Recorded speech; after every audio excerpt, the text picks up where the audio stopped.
औज़ुबिल्लाहि बिस्मिल्लाहिर्रहमानिर्रहीम अस्सलामु अलैकुम वरहमतुल्लाहि वबरकातुहू। उम्मीद है आप लोग सब खैरियत से होंगे। आज की क्लास का आगाज़ कर लेते हैं। सबसे पहले दुआ पढ़ लेते हैं। रब्बि इश्रह ली सदरी व यस्सिर ली अमरी वहलुल उक़दतम मिन लिसानी यफ़क़हू क़ौली। जी, स्टोरी का नाम है जी मौत की हवा। हज़रत हूद अलैहिस्सलाम हज़रत हूद अलैहिस्सलाम को कौन से कबीले या कौन सी कौम की तरफ नबी बनाकर भेजा गया था? जी, हज़रत हूद अलैहिस्सलाम को कौन सा कबीला, क्या नाम था उस कबीले का जिसकी तरफ उनको नबी बनाकर भेजा गया था? जी अरूष। कौमे आद। कौम आद या कबीला आद की तरफ, बिल्कुल सही। अच्छा जी, क्या क्या अल्लाह ताला ने उनको, कबीला आद के जो लोग थे उनको क्या क्या नेमतें अता की हुई थी? क्या क्या नेमतें अता की हुई थी, और उनमें से एक नेमत या दो नेमतें ऐसी थी जो कि बहुत एक्स्ट्रा ऑर्डिनरी थी। ठीक है। कबीला आद को या कौम आद को जिनकी तरफ हजरत नूह अलैहिस्सलाम को बनाकर भेजा गया था नबी, उनको अल्लाह ताला ने कौन कौन सी नेमतें अता की हुई थी? जी, एक तो दो लाइनों में सिर्फ दो जुम मतलब दो सेंटेंस, टू वर्ड्स में आप उनको बता सकते हैं कि जी मालदार और ताकतवर, ये मेन। इसके अलावा जो और चीजें थी बेशुमार थी। ठीक है, जिनकी तफसील हमने पढ़ी कि जमीन जरखेज थी, चश्मे थे, गल्ला बहुत ज्यादा मिकदार में था, चरागाहें थी, बकरियां, गायें, खूब बहुत एहसान था अल्लाह ताला का। लेकिन एक ये चीज कि उनके जिस्म बहुत ताकतवर थे। ठीक है, और इस ताकत को वो खुद भी महसूस करते थे, और अक्सर वो कहते थे, यानी गरूर करते थे इस चीज का। ठीक है ना, अपने ताकत के इजहार के लिए वो क्या करते थे, अपनी ये जो ताकत है उसके इजहार कैसे करते थे वो? जी, उस ताकत का इजहार वो ऐसे करते थे कि बहुत बड़े बड़े महल्लात, यानी ऊंची ऊंची बिल्डिंग्स बनाते थे। ऊंची ऊंची बिल्डिंग्स बनाते थे लोग ये दिखाने के लिए कि ये हम कितने ताकतवर हैं, कि हम इतनी ऊंची ऊंची बिल्डिंग्स बनाते हैं, और टीलों पहाड़ों के ऊपर, छोटे छोटे जो पहाड़ थे उनके ऊपर, और खुद वो खैमों में रहते थे। ठीक है, और ये किस लिए थे? ये सिर्फ अपनी ताकत के इजहार के लिए। ठीक है। अच्छा जी, तो क्या क्या चीजें उनमें, मतलब क्या क्या बुराइयां फैल चुकी हुई थी? एक तो कि वो अल्लाह ताला की नेमतों का शुक्र नहीं करते थे। ठीक है, उसके बाद क्या था? शिर्क करते थे, यानी अल्लाह के साथ बुतों की भी पूजा करते थे, और लोगों के साथ जो है वो रवैया उनका अच्छा नहीं था, यानी वो लोगों को तंग करते थे, उन पे जुल्म करते थे, और जमीन में फसाद फैलाते थे। ठीक है जी, तो इसलिए अल्लाह ताला ने हजरत हूद अलैहिस्सलाम को भेजा, जिन्होंने उनको फिर आकर ये तालीम दी कि अल्लाह की इबादत करें, एक अल्लाह की, और लोगों के साथ जो है वो ज्यादती मत करें। ठीक है, तो हमने यहाँ तक किया था। तो यहाँ पे जब उन्होंने उनको कहा कि बुतों को छोड़ दें, उनकी इबादत छोड़ दें, तो उन्होंने कहा कि जी ये तो बड़ी अजीब सी बात आप हमें बता रहे हैं, हम बुतों की इबादत कैसे छोड़ दें? हमारे बाप दादा ये ऐसे ही करते थे, तो आखिर हम किस तरह उनकी इबादत छोड़ दें? ठीक है जी, सही। अच्छा जी, आगे हमारे पास अब यहाँ से हम शुरू करते हैं, मेरे बच्चों। ठीक है जी, हाँ जी अरुष, यहाँ से रीडिंग करें, मेरे बच्चों।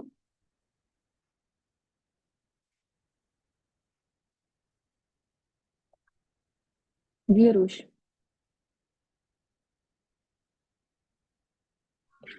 मेरे बच्चों, इनके ख्यालात को कुरान करीम ने इन अल्फाज में बयान किया है। क्या तुम हमारे पास इसलिए आए हो कि हम अकेले अल्लाह ही की इबादत करें, और जिनको हमारे बाप दादा पूजते चले आए हैं इनको छोड़ दें? तुम अगर सच्चे हो तो जिस चीज से हमें डराते हो उसे हम पर ले आओ। लेकिन दादी अम्मा, ये कहानी तो खौफनाक तूफानी हवा से शुरू हुई थी, इसका तो अब तक जिक्र नहीं आया। छोटी आयशा बोल उठी। सब्र करो, इसका जिक्र आएगा। असल वाकया सुनो। फिर बच्चों, उनकी कौम आद ने सैयदना हूद को तो यहाँ तक कह दिया।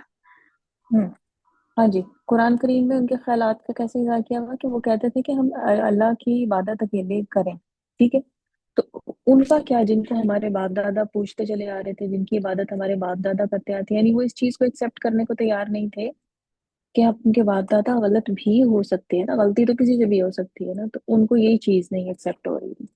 अच्छा जी, उसके बाद छोटी आयशा ने कहा कि जी खौफनाक तूफानी हवा, उसका तो अभी तक आपने जिक्र नहीं किया। ठीक। अच्छा, वो क्या करते थे, वो कहते थे कि जी अगर तुम सच्चे हो, यानी हजरत हूद अलैहिस्सलाम से कहते थे कि अगर आप सच्चे हैं तो जिस चीज से आप हमें डराते हैं, यानी अजाब से, अल्लाह की सख्ती से या अजाब से जो आप डराते हैं, तो वो हम पर ले आए आप। ठीक है। तो वो उन्होंने तो नहीं लाना था, वो तो अल्लाह ने लाना था, और अल्लाह ने अपनी मर्जी पे, और जो अल्लाह के जिस टाइम पर लाना था उसी टाइम पर लाना था।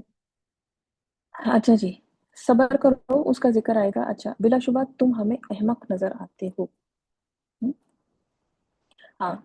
इनकी कौम आद ने सैयदना हूद अलैहिस्सलाम को तो यहाँ तक कह दिया, क्या कह दिया, बिलाशुबा तुम हमें अहमक नजर आते हो, तौबा तौबा, आसिफ घबरा कर बोला। ठीक है। और ये अक्सर और बेशतर जो लोग हैं अपने नबियों को, जो पैदा किए जाते, मतलब नबियों की तरफ भेजे जाते थे, उनको अक्सर ये जुमला बोलते थे। हाँ, वो ऐसे ही लोग थे, लेकिन अल्लाह के रसूलों के साथ ये होता ही आया है। खुद हमारे प्यारे नबी मोहम्मद सल्लल्लाहु अलैहि वसल्लम को क्या कुछ नहीं कहा गया। ठीक है ना। ऐसे अल्लाह के रसूलों के साथ ये होता हुआ है, नबी सल्लल्लाहु अलैहि वसल्लम के बारे में वो लोगों ने बहुत ज्यादा, कब कोई कहता था ये जादूगर है, कोई कहता था साहिर है, कोई कहता था ये दीवाने हैं, मतलब इस किस्म की नबी नाउजुबिल्ला, नबी सल्लल्लाहु अलैहि वसल्लम को वो इस तरह के बातें भी कहते रहे। बहरहाल उन्होंने जो कुछ कहा, अल्लाह ताला ने उनके अल्फाज कुरान करीम में नकल किए हैं, उनका तर्जमा ये है, ऐ मेरी कौम, अल्लाह ही की इबादत करो, इसके सिवा तुम्हारा कोई माबूद नहीं, क्या तुम डरते नहीं। उनकी कौम के काफिर सरदारों ने कहा कि तुम हमें अहमक नजर आते हो और हम तुम्हें झूठा ख्याल करते हैं। अब जवाब उन्होंने, अल्लाह क्या कहा, कौम को अल्लाह की इबादत करो, उसके सिवा कोई माबूद नहीं है, तुम्हें डर नहीं लगता। और उनकी कौम के सरदार उनको जवाब में क्या कहते हैं, जी तुम हमें अहमक नजर आते हो और हम तुम्हें झूठा ख्याल करते हैं, यानी हम ये समझते हैं कि तुम झूठ बोल रहे हो। जवाब में सैयदना हूद अलैहिस्सलाम ने कहा, ए मेरी कौम, मैं बेवकूफ नहीं बल्कि अल्लाह रब्बुल आलमीन की तरफ से रसूल हूँ। अपने रब का पैगाम तुम्हें पहुंचाता हूँ और मैं तुम्हारा खैर ख्वाह और इमानतदार हूँ। ठीक है जी, ये उन्होंने उनको कहा। यहीं तक अभी हम करते हैं इसको, और फिर हम आगे चलते हैं। हम्म।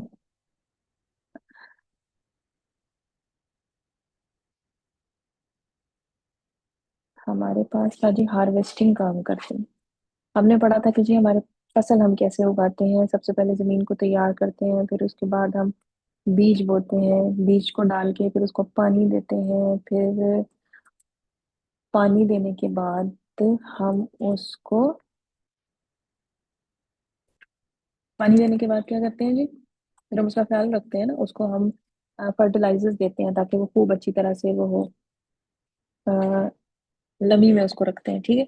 अच्छा, उसके बाद क्या है जी, इरिगेशन आ गया, पानी देना, पानी का ख्याल आपने रखना है मुसलसल, क्योंकि फसलों को ज्यादा पानी की जरूरत होती है। फिर उसके बाद जो है आपने वीड, यानी कुछ ऐसी जड़ी बूटियां, जंगली जड़ी बूटियां होती हैं जो कि उनके साथ उग आती हैं खुद ब खुद, और वो क्या करती हैं कि वो सारी न्यूट्रिशन, यानी हवा, पानी, खाद, सूरज की रोशनी वो खुद ले जाती है, और पौधा हमारा जो है वो कमजोर हो जाता है, तो हमने उससे भी उनको बचाना है। फिर उसके बाद हमारी फसल पककर तैयार हो जाती है, तो हम उसको काटते हैं। ठीक है, हार्वेस्टिंग उसकी होती है। और उसके बाद फिर क्या, कि हमें उसको स्टोर करना होता है। ठीक। स्टोर करते हैं, और फिर उसके बाद जहाँ पे जो जो किसान तो, छोटे किसान होते हैं वो तो स्टोर कर लेते हैं अपने उसके लिए, और जो बड़े किसान होते हैं वो फिर आगे भेज देते हैं, कहाँ पे, इसको बेचने के लिए भेज देते हैं। ठीक है। अच्छा जी, आगे जो है वो हम हार्वेस्टिंग का आज हम देखते हैं कि हार्वेस्टिंग जो है, थोड़ा सा हम इसके बारे में तफसील से देखते हैं कि हार्वेस्टिंग कैसे होती है, क्या होती है। ठीक है। हार्वेस्टिंग यानी फसल की कटाई, एक ये भी पूरा प्रोसेस होता है। चलें जी। Friends, today we'll learn about harvesting.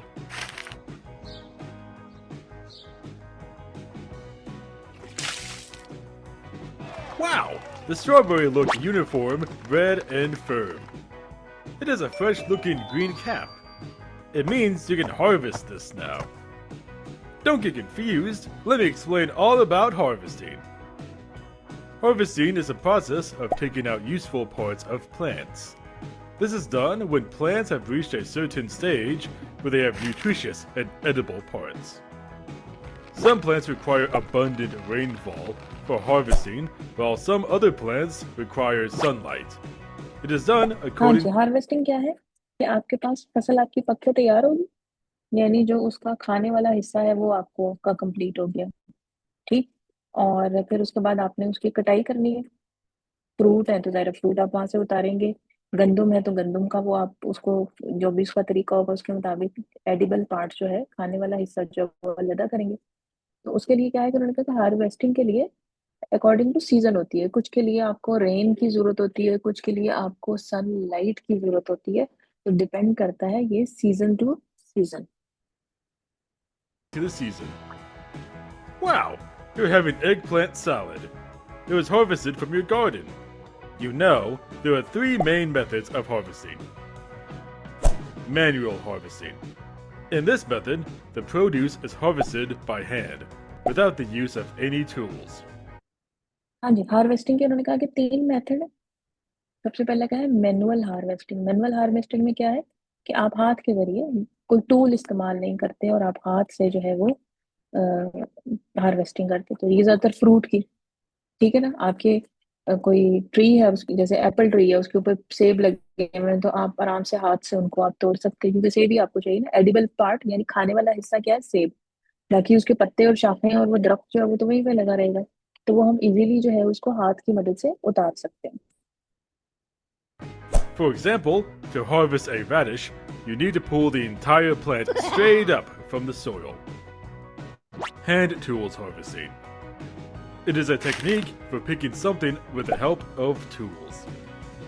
For example, हाँ जी, दूसरी हमारे पास आ गई हैंड टूल्स, यानी हाथ से कुछ हम टूल्स हमारे पास होते हैं जो कि हम इस्तेमाल करते हैं और उसकी मदद से हम जो फसल का जो खाने वाला पार्ट है उसको हम अलग कर लेते हैं। cilantro can be harvested using scissors. Machine harvesting. जैसे सीजर के साथ हम घरों में भी कई दफा होता है धनिया पुदीना और इस तरह छोटी छोटी चीजें वो हम घरों में भी उगाते हैं गमलों में। तो उसको हम क्या करते हैं कि उसको हम कैंची की मदद से जितना हमें पार्ट चाहिए होता है, जितना धनिया या पुदीने का हिस्सा हमें चाहिए होता है खाने के लिए, वो हम उसको अलग कर लेते हैं। अच्छा, उसके बाद आ गया जी machine harvesting. Hand harvesting, manual harvesting हाथ से, हैंड टूल हार्वेस्टिंग, ठीक है। और उसके बाद तीसरी I machine harvesting.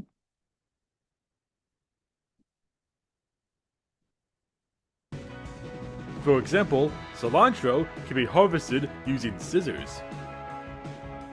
Machine harvesting. In this method, the produce is harvested with the help of machines. Look at that farmer harvesting crops with the help of a mower. Oh, you're eating the strawberry that you had harvested earlier. Did you store the remaining berries? You know, there are various stages of the harvesting process. Let's learn about them one by one. Reaping. It is a process of removing mature panicles and straws that have grown above the ground. अच्छा जी, तीन type की हमने देखा कि harvesting है, हाथ से, hand tool से और मशीन से, ठीक है। अच्छा, हार्वेस्टिंग जो है उसके उन्होंने कहा है कि डिफरेंट स्टेजेस है हार्वेस्टिंग की। कौन कौन सी हार्वेस्टिंग की डिफरेंट स्टेजेस है, ठीक है। अच्छा, ये अब स्टेजेस जो है ये इंशाल्लाह फिर हम नेक्स्ट टाइम इनको देखेंगे। अच्छा जी, अब हम क्या करते हैं, अब हम कर लेते हैं हैंग मैन थोड़ा सा खेल लेते हैं, या हम करते हैं कि थोड़ा सा अभी हमारे पास टाइम है,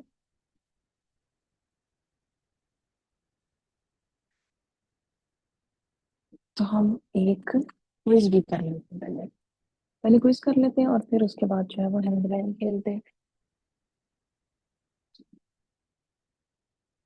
क्विज हमने स्टार्ट किया था जिसमें कि हमारे काफी ढेर सारे क्वेश्चन हैं और ऑलमोस्ट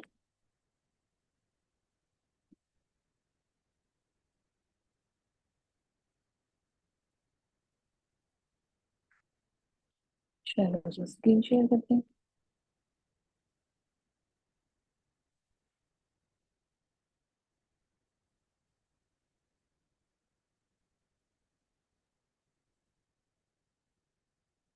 यहाँ तक हम लोगों ने कल किया था, इससे आगे चलते हैं।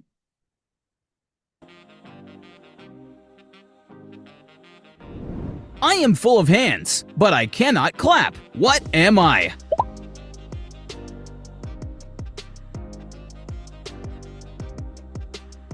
जी I am full of hands but I can't clap, what am I.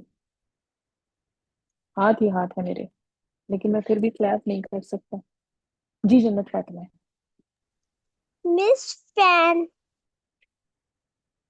Fan, पंखा। यस। अच्छा सही है, चलो जी देखते हैं। Yes, clocks have hands to show the time, but they can't clap like human hands. ये तो क्लॉक है, क्लॉक के हैंड है, लेकिन ये क्लैप नहीं कर सकता।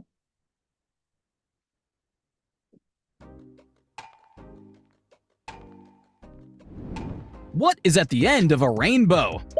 What is at the end of a rainbow? Rainbow के आखिर में क्या है? What is at the end of a rainbow?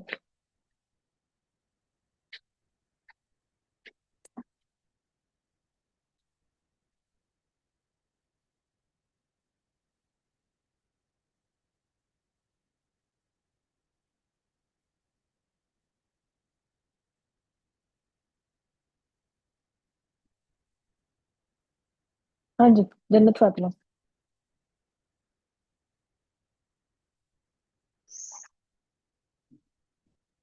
जन्नत फातिमा आपने हैंड रेस किया हुआ। मिस रेनबो के एंड पे क्लाउड होता है। रेनबो के एंड पे क्लाउड होता है। अच्छा सही है जी। अरुष आप भी कोई तुक्का लगाए, गेस गेस कर लें कोई ऐसे ही जो भी आपके ज़हन में आ रहा हो। अगर तो ये पूछ रहे हैं कि रेनबो वर्ड के एंड पे क्या है, तो उसके एंड पे डब्ल्यू है। लेकिन अगर ये वैसे रेनबो के पूछ रहे हैं तो फिर रेनबो के एंड पे क्लाउड होता है, जैसे कि जन्नत फातिमा ने बताया। चलें देखते हैं अब इसमें क्या ये पूछ रहे हैं।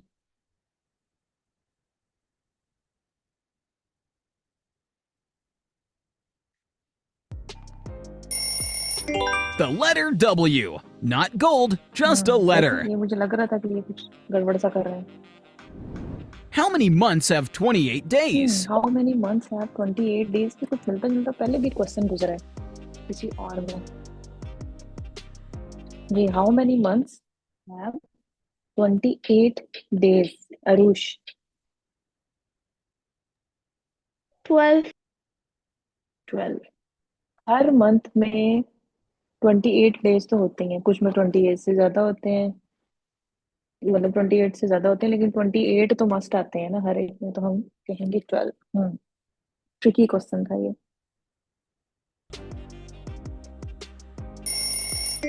All of them. Every month has at least 28 days. There was a girl half my age when I was 10. Now I am 50. How old is she?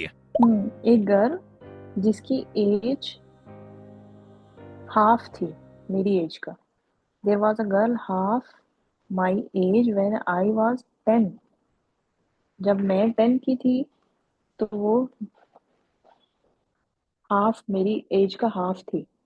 अब मैं 50 की हूँ, तो अब वो कितने की होगी?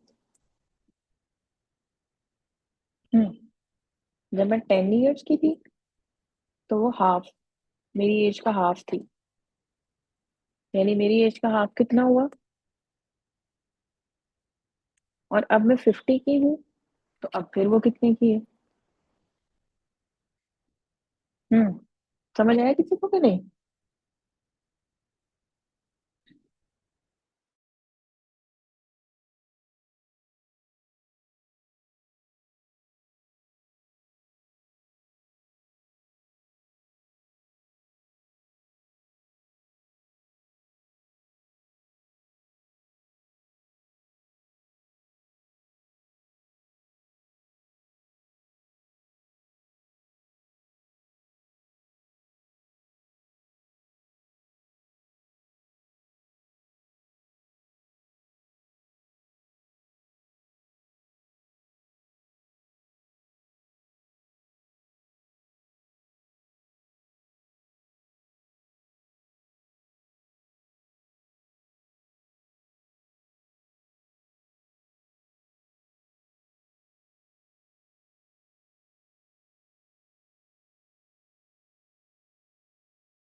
जी, ये था सवाल।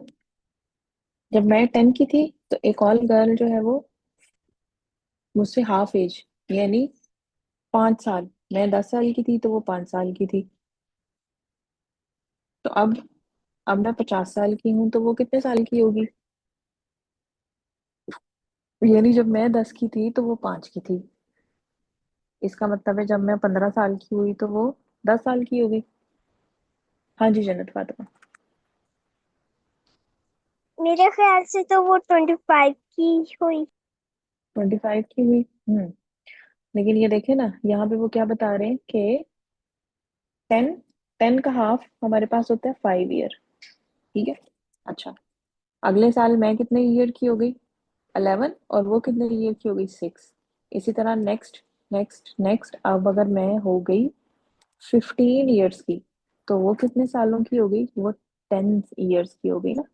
हर साल मेरी एज भी बढ़ रही है, उसकी एज भी बढ़ रही है। तो इसका मतलब है कि फिर जब मैं 50 की होंगी, तो वो कितने की होगी? वो 45 की होगी। ठीक है। ट्रिकी सा क्वेश्चन है ना। उन्होंने कहा कि 10 ईयर्स है, 10 का हाफ हमारे पास 5 होता है।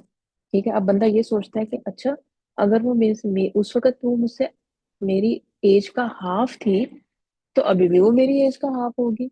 नहीं, ऐसा नहीं है। क्योंकि हर साल मेरी एज बढ़ रही है, तो अगर आप इसको स्टेप बाय स्टेप काउंट करते जाएं, तो मैं जब 50 ईयर्स की, जब मैं 20 ईयर्स की होंगी, तो वो कितनी होगी? वो 10 ईयर्स की होगी। ठीक है। अब मैं 25 की होंगी तो वो 15 की हो जाएगी। 30 की होंगी तो 20 की हो जाएगी। ठीक है। इसी तरह आहिस्ता आहिस्ता उसकी एज भी बढ़ती जाएगी।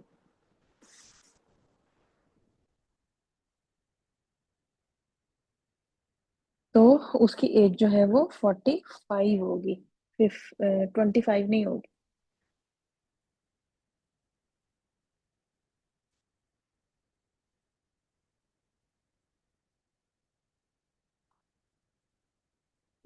हाँ जी, चलें एक और करते हैं, फिर उसके बाद फिर हम ऑफ करते हैं।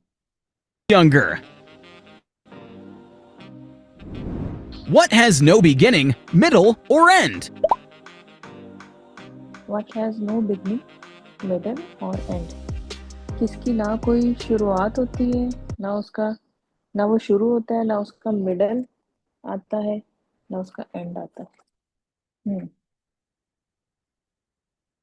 What has no beginning, middle और एंड?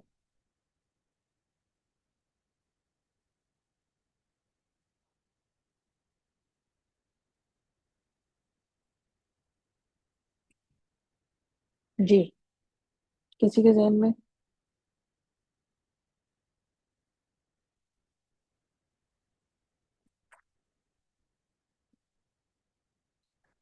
कोई आंसर?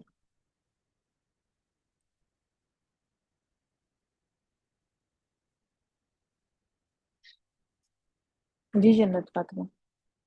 बस मेरे ख्याल से तो अर्थ है, हमें वो गोल होती है, उसका ना कोई शुरू होता है, ना कोई एंड होता है, ना कोई मिडल होता है। ना कोई मिडल होता है, सही। सही। हाँ जी फातिमा अख्तर, आप कुछ बताना चाहेंगी? बॉल। बॉल। चलें जी, देखते हैं क्या है इसका आंसर।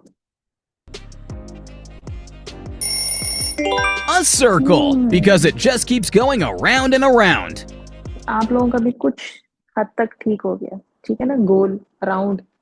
तो इसी तरह सर्कल, सर्कल भी, ये भी राउंड होता है, इसकी भी बिगनिंग, मिडल, एंड कहीं से भी शुरू हो सकता है, कहीं पे भी एंड हो सकता है। तो इसी तरह जमीन भी, इसी तरह बॉल भी। गुड। अच्छा जी, अब हम करते हैं कि थोड़ा सा जो हमारे पास टाइम है, अभी हमारे पास 9 मिनट्स हैं, तो उसमें हम कर लेते हैं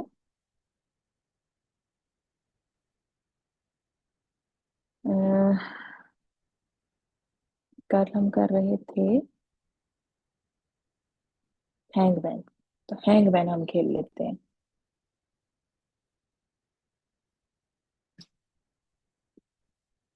हैंगमैन खेलते हैं, इसमें मजा आएगा।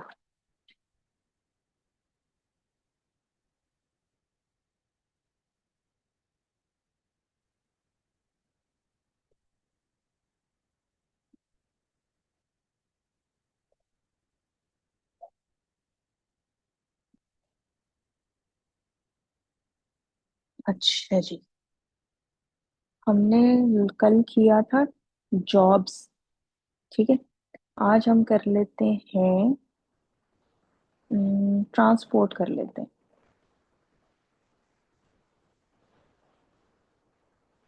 चलिए, ट्रांसपोर्ट हमारे पास आ गई। 3 लेटर है लेफ्ट साइड, 3 लेटर है इसमें टोटल।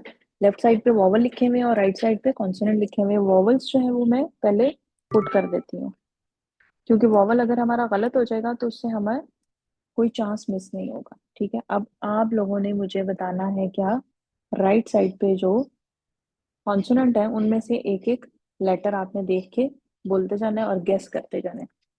जी फातिमा, फातिमा अख्तर। चल आंसर बताओ। नहीं, आंसर नहीं बताना, आपने इसमें से कोई एक लेटर मुझे बताएं। ये जो राइट साइड पे लेटर्स लिखे हैं मैंने, इनमें से आप अपनी मर्जी से कोई एक लेटर बोल दें। सी। सी। जी जन्नत फातिमा। आर। गुड, ये तो बड़ा इजी सा था, Car. कार। राउंड 1 हमारा हो गया। Let's start round 2। अच्छा, हैंड आप लोगों ने रेज नहीं करना, मैं आप लोगों से बारी बारी खुद पूछूंगी, है? ये भी बहुत छोटा सा आ गया। चलें जी, पहले हम वॉवल्स पुट कर लेते हैं। हम्म चलें जी, फातिमा अख्तर, एक लेटर बोलें। हम्म, हम्म, जल्दी जल्दी। हम्म, हम्म, अ, ए।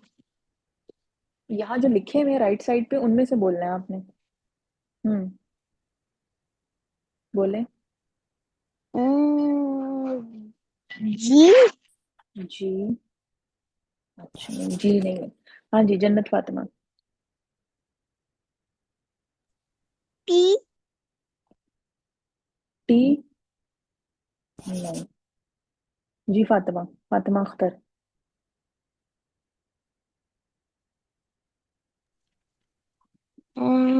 एच एच नहीं। जन्नत, के दोबारा बोलिएगा क्या? जन्नत फातिमा। के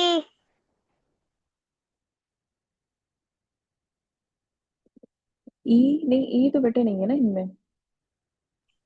ये नो पी मिस आपने बोल, के पी बोल। हाँ, मिस लेटर के के, अच्छा। लेटर के नहीं, लेटर के भी नहीं है। हाँ जी, फातिमा अख्तर। एल एल नहीं। और क्या ट्रांसपोर्ट हो सकती है ये जिसके मिडल में यू आ रहा है? सी आर, कार हो गई थी, ये क्या हो सकता है? अच्छा जी, जन्नत फातिमा आपकी टर्न। एम एम नहीं, एम भी नहीं है। फातिमा अख्तर।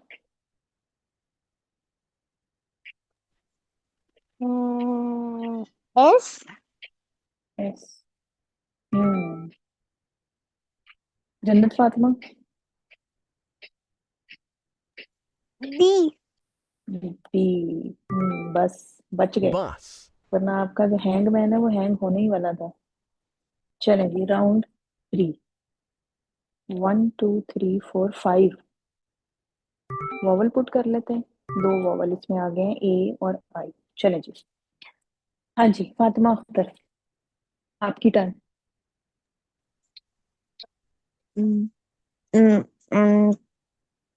आर और जन्नत फातिमा। एस एस नहीं, एस नहीं। फातिमा अख्तर।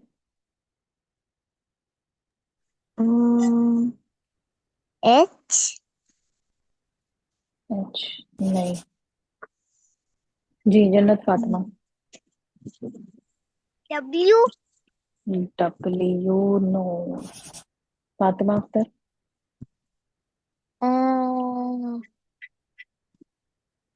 C C. सोचे जरा कौन सी ट्रांसपोर्ट है? ट्रांसपोर्ट यानी ट्रांसपोर्ट क्या होती है जिसमें बैठ के हम एक से दूसरी जगह जाते हैं या सामान लेकर जाते हैं, तो ये कौन सी ट्रांसपोर्ट है?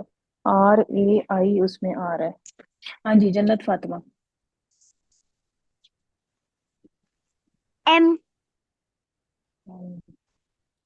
थोड़े से चांस रहेंगे आप लोगों के पास। जी, फातिमा अख्तर।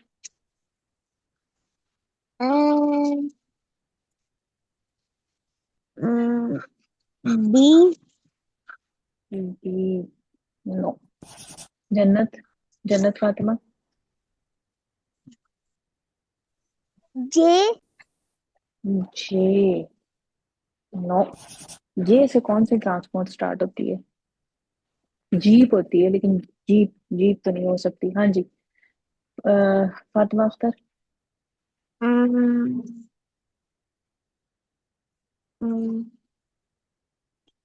N N. हम्म। Rain. Train train, yes, it's train. बच गए आप लोग, train, वरना आपका हैंगमैन जो है वो बहुत ही करीब था हैंग होने के। हम्म। ज्यादा लंबा आ गया। चलो जल्दी से इसको स्टार्ट करते हैं, देख लेते हैं अगर ये हो जाए तो। चले जी, जन्नत फातिमा आपकी बारी। जल्दी जल्दी बोलना है। Jannat Fatima. P no. Fatima Akhtar. M M no. Jannat Fatima. D D no. Fatima Akhtar. जल्दी से। आर और और आ गया दो जगहों पे। हाँ जी, जन्नत फातिमा। सोच समझ के बोलिएगा जन्नत फातिमा, लेकिन जल्दी से। जी B Jannat. B no. Fatima Akhtar. H H no. Jannat Fatima. G. G no. Fatima Akhtar? S. No. Jannat Fatima? F. F? No. Fatima Akhtar? L. L? No. Jannat Fatima? C. G? ओए होए होए होए। Tractor, it was a tractor. Game मेरा हैंग हो गया, बेचारा हैंग था। ठीक है जी। चलिए जी, यहाँ पे अब हमारा टाइम भी खत्म हो गया है। इंशाल्लाह नेक्स्ट वीक मुलाकात करेंगे, ठीक है। तो तब तक के लिए अल्लाह हाफिज। सुब्हानक अल्लाहुम्मा व बिहम्दिका नशहदु अन ला इलाहा इल्ला अंता नस्तगफिरुका व नतूबु इलैक। अस्सलामु अलैकुम व रहमतुल्लाहि व बरकातुहू। वालेकुम अस्सलाम व रहमतुल्लाहि व बरकातुहू।